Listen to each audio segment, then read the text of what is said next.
Alright, so you're gonna have to deal with me being in a box. It's like Hogwarts up in here, talking newspaper to you about me, cause I'm an awesome picture frame. Awesome picture frame! So, my name is Kimberly Cummins. I'm currently living in Plattsburgh, New York. I grew up in Western New York. More cows than people. What? I'm currently 22 years old.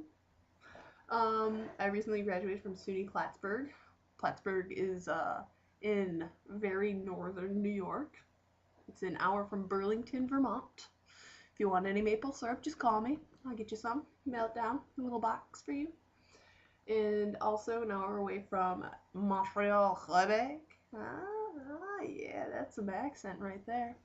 Um, Both really good places to see some music. Just gonna put that out there. Or if you want to get a flight, you go to Burlington or Montreal and go somewhere. So you can leave within an hour to another place. So, about life. Life, yeah. So, I'm currently working at the YMCA in Plattsburgh, New York. In my free time, I'm trying to get another job. So if you know of one, call me up. I got a job for you. So, trying to get a job at the ARC. So generally, kind of the same jobs, working with people, helping them do stuff, and generally like that kind of work because it's really easy most of the time. You get paid a lot because I don't know why people don't want to do it, but it's pretty easy work because you just hang out with people and go like, what do you want to do today? I don't know, what do you want to do? And you eventually do something and you get paid for it. So in my free time, I've been also looking for work, but also making community events with a group, an organization that a group of friends created called the Crafty Geek Brigade. We've gotten a lot of good feedback from our community. Been in newspapers, campus TVs covered us. We're a big deal in this community. Just want you to know, you got a star. No, just kidding. But we really want to focus on bridging the gap between campus and the larger community, and also the age gaps between 6 years old to 20 million years old, old as dirt. So we've been using local businesses as our host places for our events. So it kind of is a symbiotic relationship between our groups, like getting the business more business, and also more awareness of what their products are, what um, their civic responsibility. Like they're helping a group out, so they get like the good promo kind of stuff. And we held two events. Two events. The first was a recipe slam, which worked mostly like a potluck dinner for everybody in the community. And we did a little bit of fundraising for the food pantry. We didn't get too much at that event because it was kind of like halfway through that we decided we should do it. But at the second event, we decided that before we even created it, that we were gonna ask for like $1 donation for people to enter, and we raised a good amount of money for the food pantry. And the second event was a cupcake showdown. Both events are kind of similar. People come with a dish. First one was like whatever dish you wanted. Second one was you had to bring cupcakes.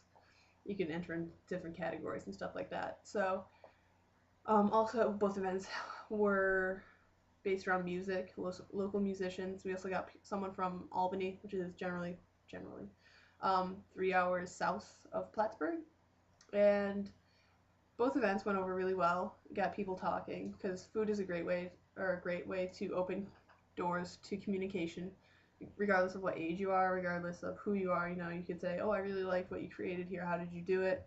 And then maybe like the person will give you the history of how they learned how to make it, or who they made it first with, and where the recipe came from, or something like that. And we also try to get people aware of like our local musicians and to see that there's more going on in Plattsburgh if you just kind of look for it.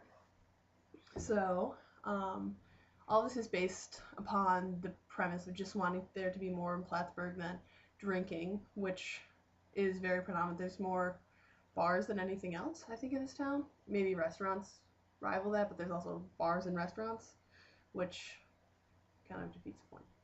Well, it doesn't defeat the point, but you know what I mean. Like, there's still a lot of bars. But, so we wanted to allow people of all ages to interact with one another outside of the drinking scene without being inebriated. Fix those eyebrows. Yeah. Oh, train of thought. I'll use this. Train of thought!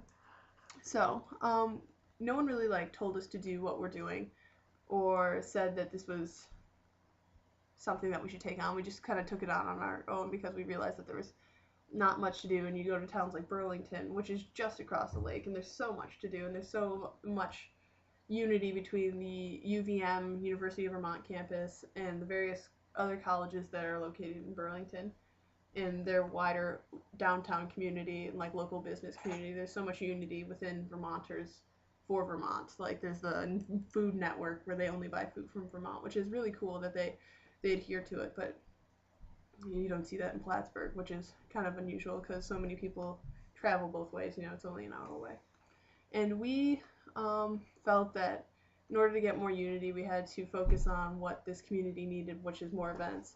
Because, you know, if people are happy, they're going to be more willing to participate in maybe movements towards a greater good of getting more funding for this food pantry, or getting more funding for community garden, or more funding for, you know, just generally the wider community that doesn't directly benefit themselves, you know. They may not want to garden, but they see the benefits of community gardening for those who don't have a yard. So we feel like that is the what we want to do in our community, because if we can engage people in a manner which makes them feel positive about their life, they're going to be better citizens. They're going to feel that they have more responsibility to the community in which they live, and maybe they'll be more willing to take on social justice issues within Plattsburgh, within the county, within New York, within the country, you know. Just if they feel like they're empowered, they're probably going to do things that make them more empowered, you know. And I don't know if I really answered the question so much. My other responses, I will say, are top-notch and hilarious. So, but I think the meaning of my life, or generally where my life is right now and what I've put meaning into, like where I say value lies, is trying to create a better community for everybody around or in touch with me, I guess. Like, if I can get you to come to an event, or if I can, you know, hang out with you on a Saturday night, you know, I'll try to be a nice person, do good things. I won't pee on your couch. I like the end of this video. It's getting racy. But yeah, because we can't change the world overnight, but if we get a community happy, and we get the community believing they can change the world, and then we can influence another community, you know, like snowballing, and really taking over the world with our PC, social justice, new age, hippie wisdom. Man, that is an awesome speech. I should have used that for the newspaper. Pew! You're gonna get to the end of this video and go, what the fuck is she doing? This was decent, dry, and boring up to this point, and now you're just not making any sense. That's right. But you know what? I still get confetti! You don't get confetti! Alright. So that's what I think, you know. Let's do good things. Make more happen. One step at a time.